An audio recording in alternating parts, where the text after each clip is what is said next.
Nah, biasanya orang menjelaskan siklus hidup manusia Jawa itu melalui beberapa analogi. Analogi yang paling populer itu analogi dari tembang Jawa, khususnya mocopat. Mocopat ini masuk kategori, kalau di tembang Jawa itu ada tembang cilik, ada tembang tengahan, ada tembang gede. Nah, mocopat ini termasuk tembang cilik dan juga tembang tengahan. Nanti kalau tembang gede itu biasanya ada lewat kakawin-kakawin di puisi-puisi tradisional Jawa kuno. Nah, mocopat ini biasanya kita kenal punya 11 jenis tembang. Yang nama-nama tembang itu menunjukkan tadi siklus hidupnya manusia, bagian dari cokro manggilingan. Nanti ada beberapa analogi, beberapa manifestasi dalam tradisi sastra Jawa untuk menjelaskan cokro manggilingan ini. Jadi antara lain dari tembang mocopat. Teman-teman yang sedikit-sedikit pernah belajar tentang bahasa Jawa atau sastra Jawa, kalau pas bab tembang ini mungkin pernah dengar istilah-istilah seperti Mas Kumambang, Sinom, Durmo, Pangkur, dan lain sebagainya. Nah, 11 jenis tembang mocopat yang kita kenal itu ternyata ada urutan siklus hidupnya manusia. Coba kita tengok perlahan-lahan ya. Ini nanti ada beberapa perbedaan cara mengurutkan, tapi saya urutkan di versi yang lebih populer saja. Jadi hidup manusia itu diawali dari Mas Kumambang, kemudian Mijil, kemudian Sinom, kemudian Kinanti, kemudian Asmorondono, kemudian Gambuh, Dandanggulo, Durmo, Pangkur, Megatruh, dan Pucung. Ini mohon maaf ya yang dari luar Jawa, yang bukan Jawa. Semoga istilah-istilah ini bisa paling tidak jadi informasi baru atau wawasan yang baru buat teman-teman. Yang paling awal hidup manusia itu Mas Kumambang. Mas Kumambang itu emas, itu ya emas. Kumambang itu kambang. Kambang itu kalau dalam bahasa Indonesia bisa diterjemahkan sebagai terapung. Terapung. Jadi melayang. Jadi Mas Kumambang itu emas yang terapung. Ini digunakan untuk menjelaskan fase hidupnya manusia saat masih ada dalam kandungan ibu. Dalam hidup kita ini kan ada fase kita meringkuk 9 bulan dalam rahim ibu. Nah, ini fase Mas Kumambang. Makanya tadi ada alam purwo, alam sebelum kita muncul di dunia ini. Ini masih murni, masih sejati, makanya masih dalam kondisi emas yang kumambang, melayang dalam perut ibu kita masing-masing. Setelah Mas Kumambang ada Mijil. Mijil itu menggambarkan masa saat kita lahir. Mijil adalah fase ketika kita menjadi bayi. Nah, itu namanya mijil. Mijil secara letterlek dalam bahasa Indonesia artinya muncul.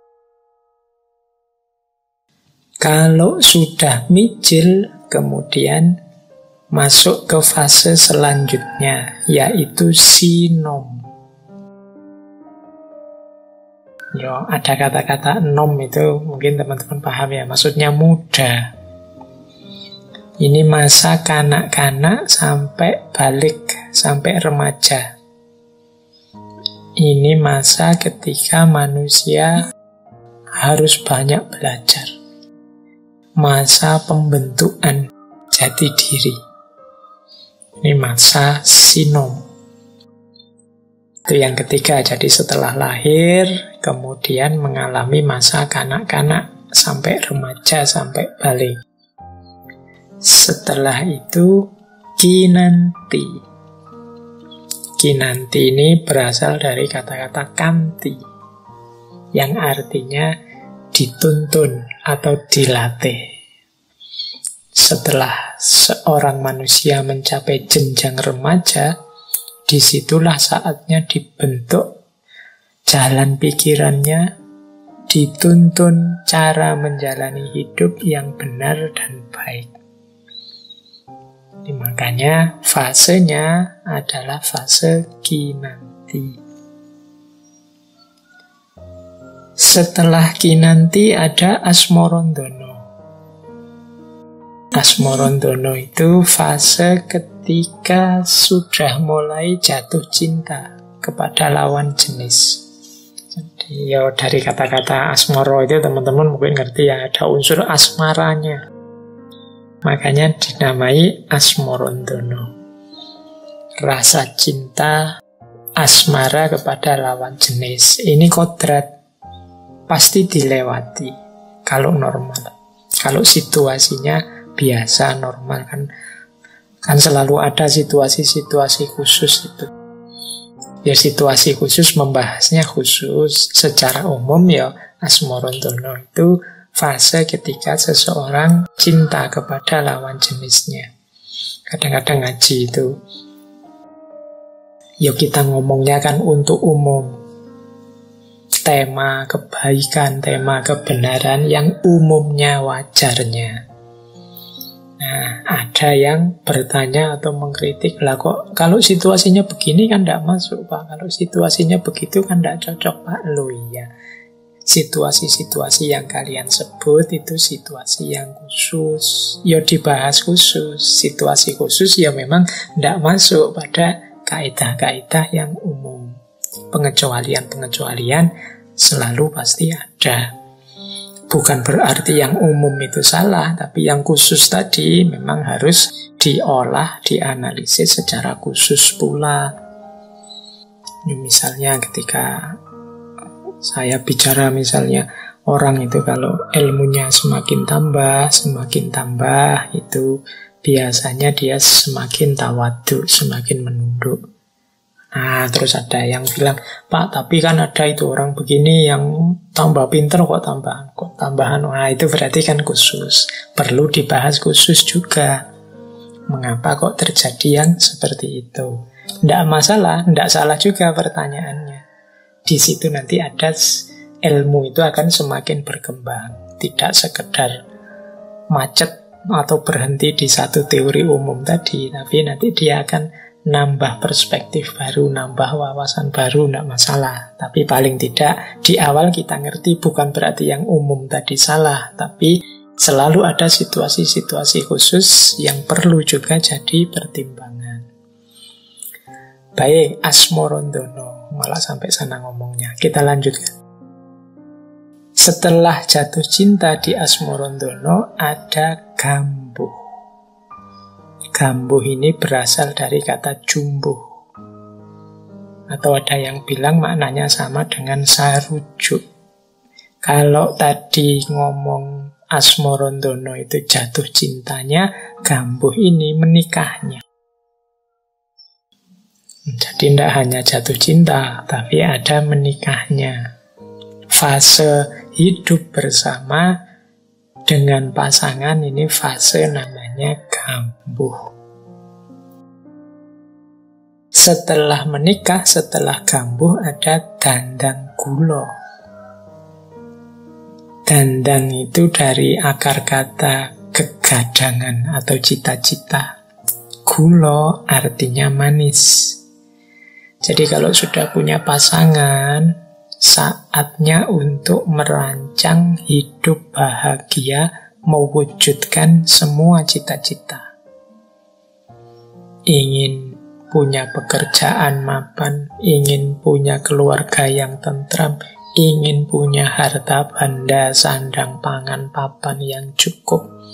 Nah, ini fase dandang kula, fase mewujudkan cita-cita.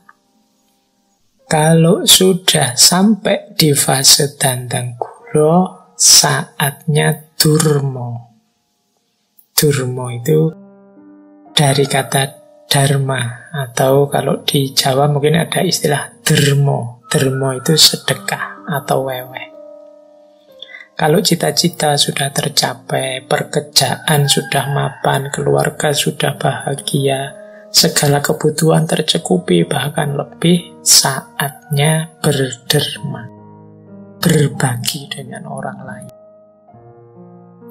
Di saatnya berkasih sayang dengan sesama. Nah, ada fase durmo. Tapi itu muncul setelah dandang kula. Biar dharma yang dijalankan tidak mengorbankan dirinya sendiri, tapi merupakan proses berkelanjutan setelah Asmarandono gambuh dandang kula. Kalau durma sudah sukses, saatnya pangkur. Pangkur itu dari kata mungkur. Nah, ini kesadaran untuk membersihkan diri. Kesadaran untuk lebih dalam ke arah spiritual, tidak lagi sibuk dengan dunia. Jadi saatnya mungkur dari dunia. Ini fase pangkur. Jangan berhenti di dandang kula dan hal-hal yang duniawi saja. Kalau memang sudah saatnya, harus siap mungkur sebelum terlambat. Jadi masuk ke era spiritual. Makanya zaman dulu itu para raja misalnya, itu kan tidak selalu harus menunggu sampai meninggal terus anaknya yang melanjutkan. Tapi secara umum aturannya kalau sudah sepuh, sudah merasa cukup menjadi pemimpin, jadi raja, terus mengangkat anaknya, beliau sendiri kemudian mundur. Tidak lagi berambisi duniawi. Ada istilah lengser ke prabon, madeg pandito. Jadi mundur dari kerajaan, kemudian menjadi pendeta. Jadi menyibukkan diri dengan hal-hal spiritualitas. Nah, ini fase pangkur. Nah, puncaknya pangkur adalah megatruh. Megatruh itu ketika seseorang meninggal. Megat itu ya dari kata-kata pegat, pisah, terpisah roh. Terpisahnya roh dari jasad. Ini saatnya orang kembali kepada Yang Maha Kuasa. Namanya megatruh. Dan yang terakhir ada pucung. Pucung ini ya selesainya hidup kita di alam madya, yang berakhir hanya membawa kain kafan dan amal hidup kita di dunia. Segala yang duniawi sudah kita tinggalkan. Ini fase pucung. Yo, kasarnya kemudian diterjemahkan jadi pocong. Ya, kita meninggal sudah kalau sudah ada di fase pocong, masuk alam wusono.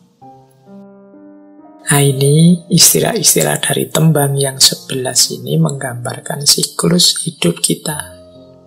Jadi berputar dari sejak di perut ibu sampai pucung. Ya, nanti mungkin berlanjut lagi di alam wusono. Baik, itu manifestasi salah satunya dari Cokro Manggiling.